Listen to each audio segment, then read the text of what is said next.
Stand-up Story, une émission présentée par Flora Gaxet.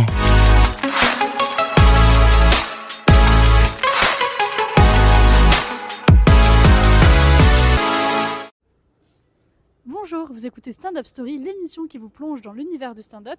Aujourd'hui, nous sommes avec l'humoriste Black Adam qui a son spectacle Des trucs à vous dire le dimanche 26 octobre ainsi que le 2 novembre à 16h50 au Golden Comedy. C'est bien ça ? C'est bien ça, ouais. Le début 17h, on va dire, d'accord, mais c'est bien ça, tous les dimanches jusqu'au 23 novembre. Il faut venir quand même à l'avance pour être mieux placé. C'est vrai, mais après, si tu connais, Golden, c'est placement libre, tout ça, tout le monde est au premier rang, en vrai, au Golden, tu connais. Et oui, et puis il vaut mieux être au premier rang étant donné que tu fais des interactions dans le spectacle, des interactions bienveillantes. On y reviendra après de toute manière. Déjà, merci beaucoup Black Adam d'avoir accepté cette interview. Ah, moi, je t'ai dit, j'aime bien l'exercice de l'interview, même si c'est un interview sur des sujets que je maîtrise pas, je vais le faire. Je vais dire n'importe quoi, mais j'aime trop l'exercice de l'interview. Tu auras donc plein de trucs à dire. On essaye, on a des trucs à dire. Oui, c'est par rapport au nom de ton spectacle, donc qui est des trucs à vous dire. Donc toi déjà Black Adam, on prononce bien Black Adam et non Black Adam. C'est ton surnom de tous les jours ou c'est ton pseudo de scène uniquement ? Non, mon vrai prénom c'est Adam. Mon vrai prénom c'est Adam. Maintenant il n'y a que ma mère qui m'appelle comme ça, Adam. Sinon on m'appelle Adam. Mais la plupart du temps maintenant c'est Black Adam. Même maintenant, même mes potes en dehors du stand-up m'appellent Black Adam. Et la dernière fois aussi tu disais que Black Adam, t'avais trouvé ça comme pseudo parce que des gens se trompaient quand ils t'annonçaient sur scène. Non, je disais maintenant je me présente que en tant que Black Adam parce que quand les gens ils commencent à me dire ouais mais c'est quoi ton vrai prénom et je dis Adam machin et tout, ça se peut que sur scène ou sur des line-up je me retrouve à me faire appeler Adam, ce qui n'est pas mon nom de scène, donc ça peut me froisser un peu et du coup maintenant je me présente vraiment tout le temps en tant que Black Adam. Dès qu'il y a une soirée avec des gens du taf, du métier, tout ça et tout, c'est que Black Adam. Ok, ils doivent te poser plein de questions quand même dessus, non ? En vrai, non, je pense qu'il y a vraiment les gens qui captent rapidement qu'en vrai, je m'appelle Adam. Et après ils viennent te soutenir quand t'es sur scène vu qu'il y a Black devant. Ouais, bah, ils comprennent. Tu vois, c'est comme ça que je me présente. Je dis, ouais, je m'appelle Adam et je fais des blagues. Donc, c'est Black Adam. Donc, heureusement, je suis pas plombé, quoi. Moi j'avoue que ça serait pas très cohérent sinon, mais après tout pourquoi pas. Et donc ton spectacle il s'intitule Des trucs à vous dire, donc par truc tu sous-entends donc une grande partie de ta vie je crois. Ouais, c'est exactement ça. C'est vraiment. Les gens, quand je dis des trucs à vous dire, ils pensent que c'est au public que j'ai des trucs à dire. Mais en fait, en vrai, c'est pas forcément au public que j'ai envie de parler. Parce que tu abordes pas mal de sujets, donc là je vais reprendre un peu les sujets que tu indiques dans le descriptif afin de pas trop en dire. Donc tu abordes le sujet du deuil, de la dépression, des discriminations et d'autres choses aussi positives. Comment tu arrives à faire un peu le choix de ces thèmes ? Bah, c'est des sujets qui me touchent moi personnellement, qui m'est amené à côtoyer tout au long de ma vie. Donc moi je suis intimement persuadé que des sujets comme ça, et quand tu es un humoriste et que tu as vécu ça, c'est important d'en parler. Parce que pour moi, le rôle d'un humoriste, c'est de parler de sujets que les gens ne vont pas oser aborder, même avec leurs potes. Pardon, excuse-moi pour le pied. Du coup, c'est mon taf d'aborder ça, de faire des blagues sur ça. Comme ça, les gens, à la fin du spectacle, ils disent « Ok, à partir de maintenant, je peux en parler ». Donc tu parles de sujets assez forts et comment tu fais pour que le public puisse rire sans que ça en devienne un peu trop lourd ? Je pense que j'utilise énormément ma sympathie naturelle. Je pense que c'est ce que je dégage vraiment beaucoup sur scène. Il n'y a pas longtemps, je sors d'un plateau de stand-up et tout, qui s'est très très bien passé. Et en sortant, il y a un couple vraiment de personnes âgées, 70 ans je pense à peu près. Et le monsieur, il me serre la main et il dit, vraiment j'avais l'impression que c'était un pote qui me parlait. Et que ce soit cet homme-là de 70 ans qui me dit ça, il a touché en plein cœur ce que je veux faire sur scène. Il a touché en plein cœur. Et je dis, je pense que c'est un des meilleurs compliments que j'ai eu. Et pas longtemps, même ma dernière critique a résumé bien le spectacle en disant j'avais l'impression que c'était une discussion entre potes, j'avais l'impression que c'était une session vanne entre potes et tout. Et c'est vraiment ce que je veux faire avec le spectacle. C'est vrai que les termes exacts de la critique, pour le coup je l'avais noté, c'est, je cite, on dirait une conversation session vanne entre amis tellement c'est naturel. Ah, j'aime trop ça, c'est vraiment des critiques qui me touchent parce qu'ils captent, ils comprennent l'essence de mon stand-up. C'est pas juste du spectacle. C'est-à-dire, des fois, je vais essayer d'aborder des sujets en plateau que je n'ai jamais abordé dans le spectacle, enfin que je ne vais pas mettre parce que dans mon spectacle, j'essaie vraiment d'être très personnel, mais à la fois pouvoir toucher les gens. je veux quand même garder cette sympathie, cette bonhomie, comme on dit. Même si bonhomie, ça résume que les euros en général. mais, mais en tout cas, ouais, cette sympathie, j'aimerais beaucoup la faire sur scène. Ouais. Et les mots qui ressortent le plus quand on regarde un peu les commentaires sur Billets Réduc, c'est vraiment authenticité et partage. Bah, franchement, ouais, moi, ça résume vraiment très bien ce que j'ai envie de faire, authenticité.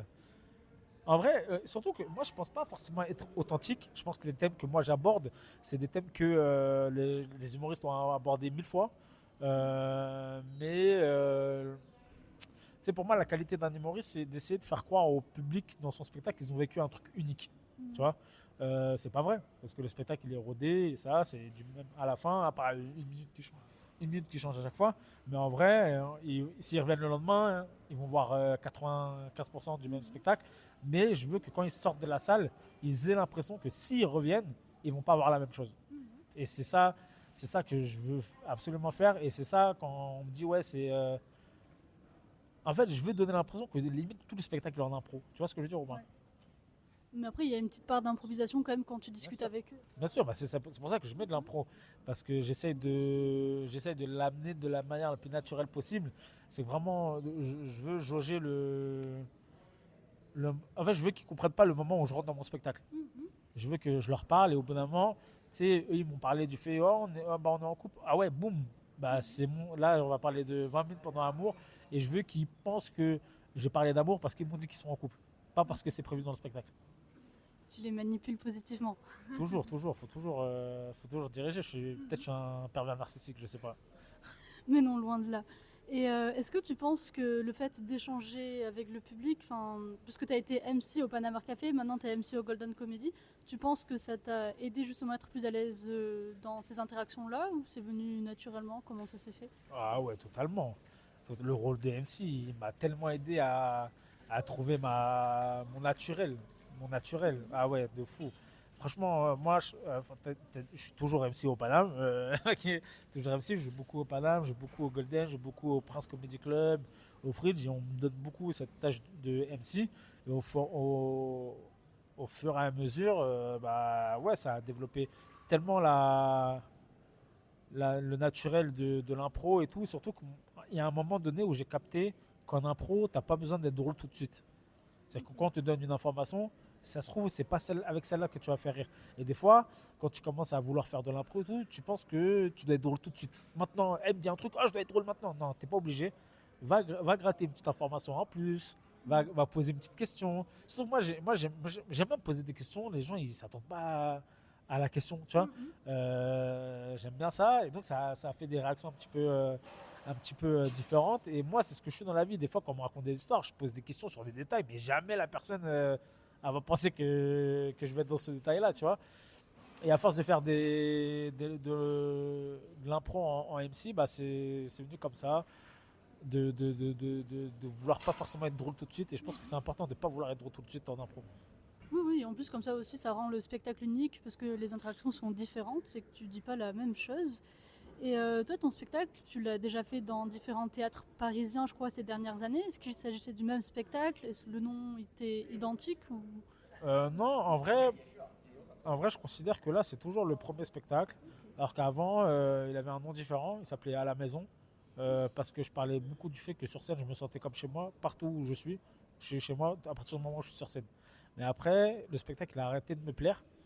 Il a arrêté de me plaire. Et du coup, je suis parti en 30-30 hebdomadaire avec Silver. Silver Série. Et on a fait un 30-30 par semaine pendant 5 mois. Parce que le spectacle ne me plaisait plus et parce que je voulais changer, je voulais aborder les sujets dont tu as parlé. Je pense qu'au bout de peut-être 3-4 ans de stand-up, je sentais mon écriture évoluer et mon écriture capable d'aller dans ces thèmes-là pour faire rire. Ce qui fait que les 30-30 pendant 5 mois, ça veut dire qu'on en a fait une vingtaine et tout. Ils m'ont beaucoup aidé à créer le spectacle qui est là maintenant. Depuis que ça s'appelle Des trucs à vous dire, il a pas énormément changé, il a quand même changé, hein, mais il a quand même pas énormément changé. J'ai plus approfondi des sujets que abordé d'autres. Voilà. Ok, hyper intéressant. Mais est-ce que tu as aussi retiré des passages si te paraissaient trop personnels ou trop gênants? Non, justement, j'ai retiré les passages que je trouvais pas assez personnels, justement. Pas assez personnels, pas assez. Je me dis, ok, si je fais ce sketch-là, qu'est-ce que ça va apporter dans l'esprit des gens? Qu'est-ce qu'ils vont. Apparemment, je parle du fait que j'étais animateur. Bah, c'est drôle, mais frère, est-ce qu'ils ont envie d'être animateur après? Je pense pas. Est-ce qu'ils ont envie de s'occuper d'enfants? Je pense pas. Donc, je ne voyais pas où j'amenais le public avec ce sketch-là. Il a bougé. Ouais, il y a deux, trois. À un moment, je parlais du déménagement où je disais, ouais, je pars de chez ma mère pour aller chez ma grand-mère. Pareil, ça a changé. J'ai un gros sujet sur ma grand-mère, mais je parle pas de ça parce que en fait, chaque thème abordé, je veux que les gens ils se disent ah ok, putain, il m'a parlé de ça pour que moi que je comprenne ça. Ok. Voilà. Tu tiens à faire passer un message. N'importe quel thème, faut faire passer des messages sur moi, sur ce que j'ai vécu. Parce que moi, je sais que actuellement, dans le monde là, presque personne vit une expérience que jamais personne n'a vécue. Tu vois, tu as beau penser que tu as vécu une expérience unique et tout, il y a forcément déjà quelqu'un qui a vécu cette expérience-là. Donc moi, quand je parle de deuil, rarement on parle de deuil entre potes, machin et tout, tu vois. Je sais qu'il y a il y a déjà des gens qui ont vécu des deuils. Donc moi, j'en parle pour qu'après les gens, quand ils sortent, ils se disent ah, ok, maintenant je peux en parler parce qu'il y a un gars que je connais pas, il m'en a parlé, ça m'a touché. Tu vois ou pas? Ouais, tu les aides à travers Ouais, les thématiques. je veux vraiment qu'ils sortent en disant putain, le spectacle il était drôle, mais vas-y, j'ai envie de parler maintenant. En fait, j'ai envie de faire parler des gens après, pas à mon spectacle, mais après. Je veux que les gens, je veux que les langues ils se délient quoi, sur des sujets comme le deuil, les complexes physiques. Je parle de dépression un peu aussi. C'est des sujets que les gens ils vont pas forcément aborder entre eux, même si c'est tranquille d'en parler en vrai, tu vois. Et quoi de mieux d'en parler qu'avec des potes. Donc c'est pour ça que quand la personne m'a dit ouais j'ai l'impression que c'est une conversation entre potes, moi c'est le meilleur compliment que tu peux faire sur mon spectacle. Ouais, parce que tu fais en sorte qu'il y ait un climat de confiance qui s'installe et Exactement. un rapport d'amitié, même si c'est avec des inconnus, Ouais, pour oui. que les langues puissent se délier.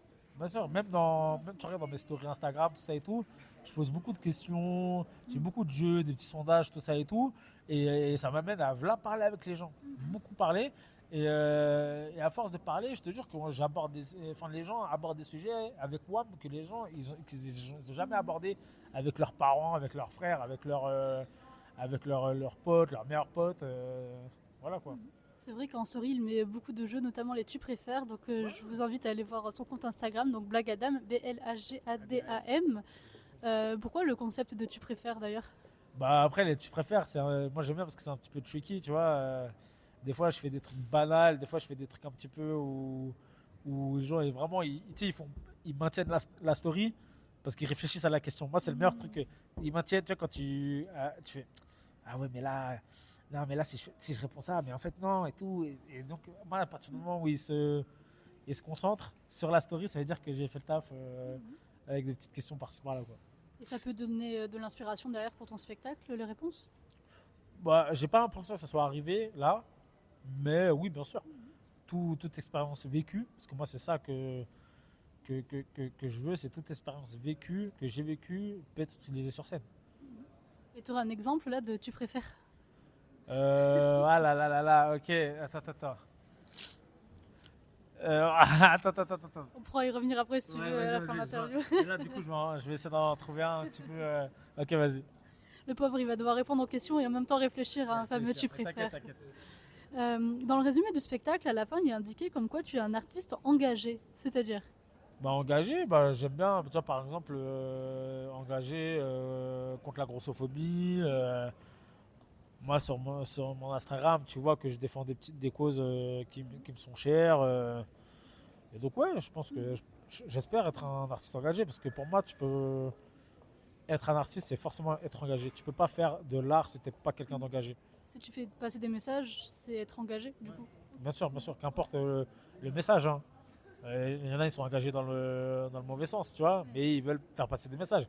Donc, ils sont engagés. Mais voilà, quoi. C'est vrai que dans le spectacle, tu fais beaucoup d'autodérision aussi. Énormément. D'abord, je ris de moi, après, on rigole ensemble. Tu vois, mais l'autodérision, ça a vraiment été ma première porte dans le stand-up. Mon premier sketch qui est encore dans mon spectacle, c'est mon sketch quand je parle de l'ascenseur. Non, l'ascenseur, quand je dis ouais, quand j'ai commencé à être gros, je l'ai remarqué parce que mes potes, à chaque fois que j'entrais dans l'ascenseur, ils regardaient le panneau des kilos en haut, tu vois. Mais c'est mes potes, c'est pas grave, c'est drôle, tu vois. Bah, j'arrive à faire rire de ça. Donc c'est parfait. Et les cheveux, enfin ce sketch-là, tu l'as depuis longtemps? Bah non, parce que moi, je pense, attends là, ça fait 8 ans que je fais du stand-up, j'en ai passé 4 avec des dégradés. Donc, bah ouais, moi j'ai commencé à faire pousser les cheveux à partir du confinement, hein. Ah d'accord, parce qu'en fait Black Adam, je l'ai toujours vu avec les cheveux qu'il a actuellement et Ah ouais, avec peut-être. les sketchs justement où il en parle, je n'en dirai pas plus pour ne pas trop teaser non plus. Et du coup, on apprend des choses, c'est génial. Et Dégradé vraiment à blanc et tout, hein. Ouais, mais il faut que tu descendes dans mon Instagram. Ok, tu verras, il y a encore des photos. ouais, il va falloir scroller. Ah ouais, bah, scrollez pas trop, restez sur les dernières vidéos, c'est mieux. En plus, maintenant, tu fais des vidéos un peu Pokémon aussi, c'est ta passion. Ouais, de fou. Là, j'essaie vraiment de parler de sujets qui me plaisent de ouf. Des sujets lourds, comme je sais. Mais là, par exemple, dans le spectacle, la pop culture prend de plus en plus de place. Et moi, je suis un gros, gros fan de ce qui est manga. Le manga, moi, c'est ma passion, la première passion et même la plus importante dans ma vie. Euh, Moi, si je pouvais devenir influenceur manga et que j'arrive pas à cumuler les deux et stand-up, si j'arrive à vivre de la passion manga, je reste dans le manga, hein. Ah, j'ai une idée pour le tu préfères. Est-ce que tu préfères faire l'Olympia ou être influenceur pour recommander des mangas? Allez, bam, réfléchis. Ouais, en vrai, l'Olympia, c'est un rêve de fou parce que les lettres rouges, elles sont mythiques. Mais 2 millions d'abonnés pour, en tant qu'influenceur pour les mangas. Je rajoute un challenge. Genre, j'en vis. Ouais. Ok. Est-ce que j'en vis assez pour partir en voyage quand je veux, pour faire des cadeaux aux gens que j'aime bien et tout ça et tout? Et je vis assez de l'influence manga pour faire ça ou pas? Oui, mais tu fais 2 Olympiades dans ta vie. Bah alors, je prends l'influence manga. Ah oui, Ah carrément. bah ouais, mais oui. Mais attends, tu rigoles, je vis de ma passion pour les mangas, je peux régaler les gens et j'ai 2 millions d'abonnés. Donc voilà les DM. Non, Ah, maintenant, on connaît la raison pour laquelle tu veux faire Ah ça. bah oui, attends. Oh. Et par rapport à ton spectacle, est-ce que tu pourrais nous donner 3 arguments pour nous donner envie d'y aller? Tu te sens mieux après. Tu te sens mieux après mon spectacle. Il est pas cher pour le moment. Comme il est au Golden, il est pas cher. Et je trouve, en vrai, je sais pas si c'est orgueilleux ou pas, mais je trouve qu'il est pas assez cher pour le moment. Mais je l'accepte parce qu'il est toujours un petit peu en rodage, tout ça. Donc je l'accepte.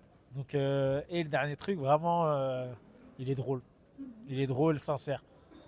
N'empêche, la dernière fois, tu m'avais fait la remarque comme quoi j'avais dit que t'étais pas cher sur scène, et maintenant tu le donnes comme argument C'est principal. vrai, c'est vrai. Mais oui, mais toi, tu t'avais dit ça, alors que le spectacle était juste après, tu vois. Alors que là, c'est un argument pour que les gens ils viennent. C'est pas pareil. Ouais, en fait, pour l'anecdote, je l'avais annoncé sur scène en disant oui, le prochain, il joue après, il est pas cher.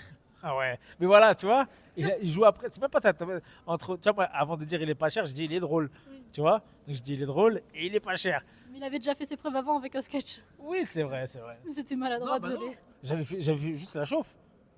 J'avais fait Dans la juste chauffe, il y a des sketchs. Ouais, non, je crois. Non, tu t'enfonces là, tu t'enfonces Laura, tu t'enfonces. Et mince, bon, bah, question suivante alors. Et après ton spectacle, des fois, il y a des spectateurs qui viennent te voir pour discuter ou ils le font plutôt par message pour te faire des retours. Ouais, plus par message. En général, toutes les dates, j'ai toujours deux trois messages de ah putain, c'est bien les thèmes que tu abordes, c'est sincère. Tout ce qu'ils ne le mettent pas en critique, ils le mettent en DM. Je dis, mais mets la critique à la place, c'est mieux. Donc, voilà. Et en échange, t'offres des mangas. Ah, si je pouvais, j'aimerais trop, hein. Une critique, un manga offert. Une critique, ah, ça serait drôle ça. Ça serait bien. Ou une carte Pokémon. Ouais, une carte Pokémon, c'est pas mal aussi. Tu t'arranges avec le Golden Comedy vu que maintenant ils vendent des cartes. Ouais, bah, j'y travaille la journée, hein, donc ouais, je m'arrange avec eux, t'inquiète. Et quelle a été la réaction du public la plus inattendue que tu aies pu avoir? Du public ou après? Peu importe. La réaction la plus touchante que j'ai eue, je sais pas si c'est la inattendue, mais la plus touchante que j'ai eue, c'est vraiment une maman qui vient à la fin du spectacle et elle me fait un câlin. Bah, c'est un petit peu inattendu aussi, elle me fait un câlin. Elle me dit, ouais, moi j'ai mon fils, il est en surpoids et tout. Il sort pas de la maison parce qu'il est complexe de fou malade. La prochaine fois, je reviendrai avec lui parce que je pense que vous pouvez grave le décomplexer. C'est super mignon. Ouais, c'était incroyable. Incroyable. Et tu sais si elle est revenue? Je sais pas. Je sais pas, je pense pas parce que c'était à Lille. Du coup, je suis jamais retourné. J'ai joué une fois à Lille. Mais en tout cas, je crois que je lui avais laissé vraiment mon Instagram en mode s'il te plaît, dis à ton fils, il me rajoute et on peut discuter et tout. Donc peut-être un jour je vais recevoir un message et on verra. Peut-être rien que le fait que sa mère lui en ait parlé, ça l'a aidé. Peut-être, peut-être. Après aussi, peut-être qu'elle a vu des vidéos que j'avais publiées parce que le sketch que j'ai fait sur mon surpoids, je l'avais fait à Tarmac à l'époque, Tarmac Comédie à Bruxelles. Et la vidéo, elle avait bien pété, elle avait bien marché et tout. Donc, et à ce moment-là, j'avais reçu v'là les messages justement de ça, en mode trop bien, machin, que t'en parles comme ça et tout. Donc peut-être, ça se trouve, il y a son fils dedans, hein, tu sais pas. Oui, sûrement ce jeune a dû regarder les vidéos sans forcément envoyer de messages. Et donc avant, tu travaillais aussi donc avec les enfants avant de faire du stand-up. Et tu t'es lancé en quelle année exactement dans l'humour? L'humour fin 2017. Et c'est toi-même qui t'es créé cette occasion ou c'est quelqu'un qui t'a proposé? Waouh, waouh, waouh. Alors, moi, il faut savoir, avant de faire du stand-up, je suis hyper fan de stand-up. D'accord. Il y a des humoristes qui découvrent le stand-up en faisant, ils se mettent à regarder les spectacles et tout. Moi, j'en ai regardé énormément avant d'en vouloir en faire. Et en fait, moi, j'ai toujours été le gars drôle entre les potes et tout, machin. Et à un moment, mon pote, il me sauce, il me dit: Eh, frère, écris 5 minutes. Écris 5 minutes de blague. À l'époque, je faisais aussi de la magie. Donc, moi, au début, sur scène, je faisais de la magie et du stand-up. Et donc, j'ai commencé. J'ai appelé le théâtre de ma ville. Je sais qu'ils accueillaient des artistes et tout. J'avais vu Thomas Ndijol là-bas. Moi, je suis à Ivry-sur-Seine. Et en gros, j'appelle le théâtre de ma ville, une des salles de spectacle de ma ville. J'ai dit voilà, moi je suis un jeune Ivrien et ma ville elle est communiste. Donc vu que j'ai dit jeune, c'est un petit peu le mot de passe. Ils m'ont dit: oh, quoi, t'es jeune? Vas-y, viens, viens. On sait pas ce que tu fais, mais viens. Il y a Kevin Razi qui passe. Donc moi, ma première scène dans ma vie, ça a été Pépé de Kevin Razi. L'anecdote, c'est que quelques mois plus tard, avec mon pote, on tombe sur le passage de Bounaïmin, paix à son âme. Bounaïmin, son passage extraordinaire au Jamel Comedy Club. Et mon pote, il me dit: imagine un jour tu fais sa première partie, machin et tout. Je dis: abuse pas et tout, machin. Écoute-moi, le lendemain, je reçois un message du programmateur de la salle à Ivry-sur-Seine qui me dit: en décembre, il y a Bounaïmin qui passe. Est-ce que tu veux faire sa pépé? Je te jure. Le hasard, se dire que c'était fait pour toi. Pour moi, c'était fait pour moi de faire. C'est une évidence là. Et peut-être c'est banal de dire ça maintenant et tout, mais vraiment, Bonamine, une crème incroyable, trop gentil. Je me souviens qu'il était venu toquer à ma loge, à la loge qu'on avait dans la salle et tout. Et en mode, ouais, il m'a dit, l'équipe elle m'a dit que c'était la deuxième scène et tout. Ouais, ça va bien se passer, tout ça. Et en fait, moi, j'étais en train de lire un tome de One Piece. Et de toute façon, un gars qui lit One Piece, en général, il est drôle. Et donc on a parlé de One Piece pendant 20 minutes plutôt que le spectacle et tout. Et ça m'a fait tellement déstresser et tout. Et c'était grave cool. Ah, mais c'est génial comme opportunité. Ouais, c'est fou, hein. Juste t'es jeune et t'es ivrien. Et la ville elle est communiste, ça passe. Voilà, c'est tout. Et après ils t'ont rappelé, etc. Moi je fais beaucoup de choses pour ma ville. Dès qu'il y a des associations qui m'appellent pour ma ville, je fais. Évidemment gratuitement et tout ça et tout. Parce que j'aime trop ma ville. Vraiment, j'ai une des premières identités que je mets en avant, c'est le fait d'être banlieusard. C'est une identité qui m'est importante, qui m'est chère. J'aime trop ma ville. Moi, mon rêve un jour, moi, c'est que je sois connu et que je sois reconnu comme habitant d'Ivry. Et je veux avoir une rue à mon nom à Ivry. Non, mais c'est même pas de l'orgueil ou c'est pas genre non, je veux une rue parce que ça voudrait dire que j'ai contribué à ma ville. Et c'est ça que je veux. Moi, j'aime beaucoup trop ma ville. Donc un jour il y aura écrit la rue Blagadam. Je veux la rue, même pas mon nom et mon nom de famille, hein, je veux la rue Bagadam. Et en plus, j'ai déjà la rue en tête. C'est qu'en fait, il y a une grosse avenue à Ivry, mais qui fait je sais pas combien qui est très très longue. C'est l'avenue Maurice Thorez. Et je veux que cette avenue-là devienne l'avenue Bagadam. C'est hyper précis. Oui, parce que c'est la plus longue Elle fait le centre-ville jusqu'au périph' et tout machin. Elle est massive, frère. Je sais même pas si, niveau adresse, il n'y a pas des 1000 avenues. Je sais pas. Non, c'est faux. Mais je veux cette avenue-là. Tu vas faire une demande à la mairie?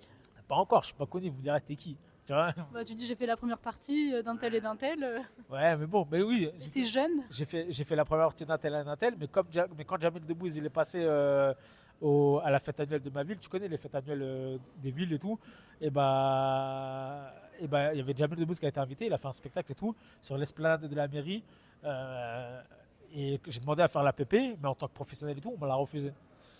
On m'a dit non, t'inquiète, parce qu'il y a déjà quelqu'un et tout. Je fais les gars, c'est la fête annuelle de la ville, même pas vous pensez à mettre un ivrien, ça peut être cool. Et en plus, moi, je leur propose ça, alors que j'ai déjà 3 ans de stand-up, 3-4 ans de stand-up dans les pattes, donc je leur propose un truc professionnel, quoi. C'est pas juste j'arrive, je fais hey, Ivry, ça va. Non, je vais faire des blagues et tout. On me l'a refusé. Ça m'a fait mal, vraiment mal. Et en plus, un mois après, je participais à une soirée de remise de prix, tout ça, qui s'appelait les Standing Awards 2019. C'est une radio, un radio d'internet qui remettait. Et donc et c'est une cérémonie qui récompensait les artistes issus de la banlieue.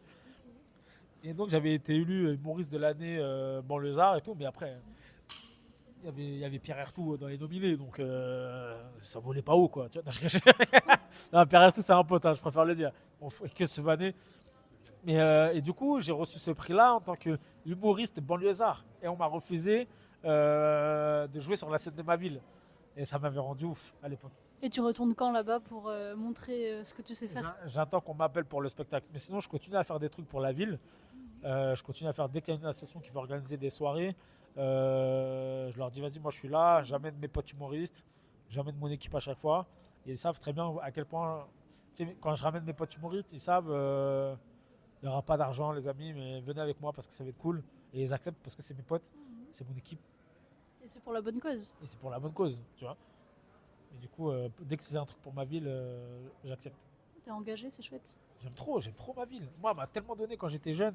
Moi, il y a des étés où je restais vraiment à Évry les 2 mois.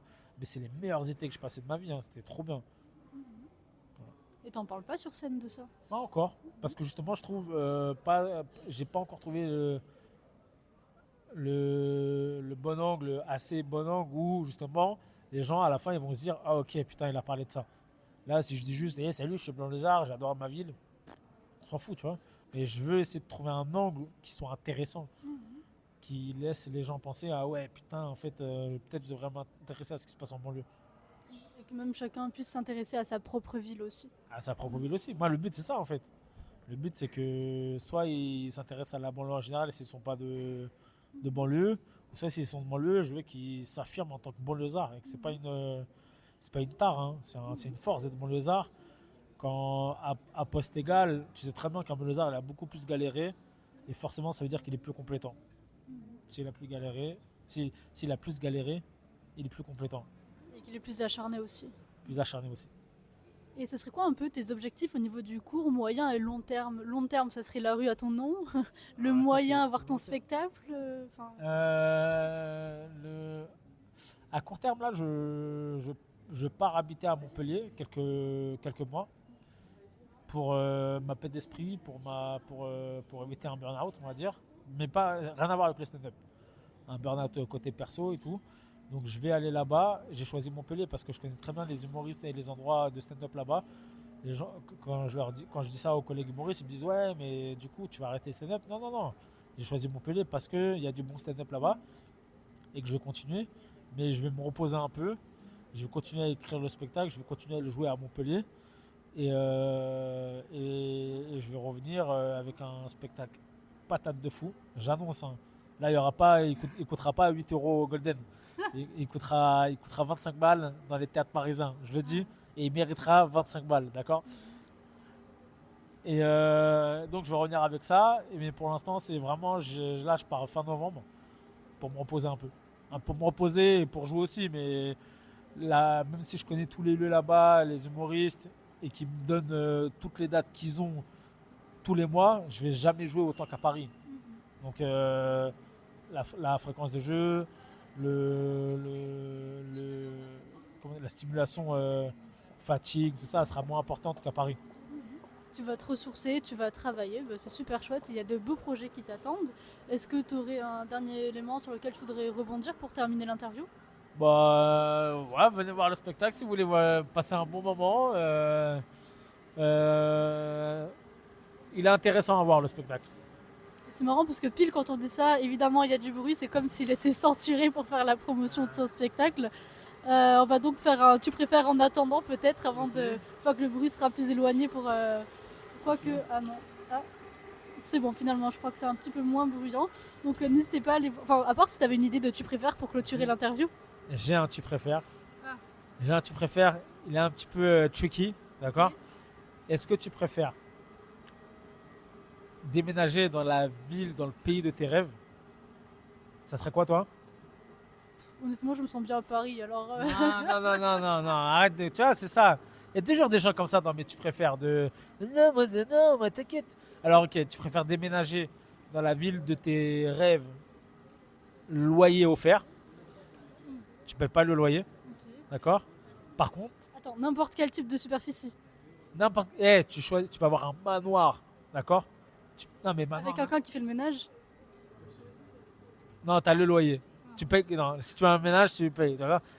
Donc, le loyer, il est pris en compte. La ville de tes rêves, par contre, tu revois plus jamais tes proches. Ou alors, tu restes ici et tu peux encore fréquenter tes proches.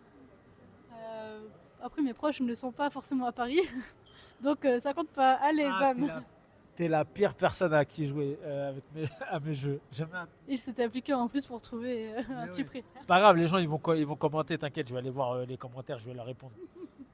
Merci beaucoup Blague Adam d'avoir été avec nous aujourd'hui. Donc retrouvez son spectacle Des trucs à vous dire, parce qu'il a plein de choses à vous dire, au Golden Comedy les dimanches 26 octobre et le 2 novembre à 16h50, 16h50, 17h. Mais bon, venez à l'avance, parce que vous allez pouvoir comme ça être mieux placé.